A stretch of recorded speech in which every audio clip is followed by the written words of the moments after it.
সম্মানিত গাইস, আসসালামু আলাইকুম। কি মৃত্যুবরণ করলে 30 40 জরুরি মনে করা,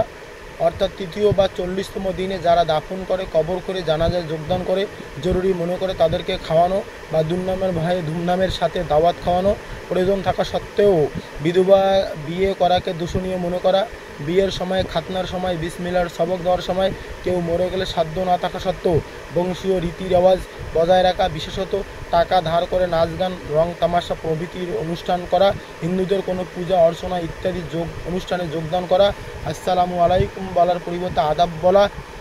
বা শুধু হাত তুলে মাথা ঝুঁকান, দেবর ভাসুর, মামাতো ভাই, ফুফাতো ভাই, চাচাতো ভাই, ননদের স্বামী বা ধর্মভাই, ধর্মবাপ প্রভৃতি বা অন্য কোনো গায়রে মাহরাম আত্মীয়ের সাথে দেখা দেয়া, গান বাদ্য শোনা, নাচ দেখা বা নর্তকী গান বাদ্য বা নাচে সন্তুষ্ট হয়ে বকশিশ দেওয়া, এগুলি কুপ্রথা ও বিধাত। আমার এই ভিডিওটি ভালো লাগে।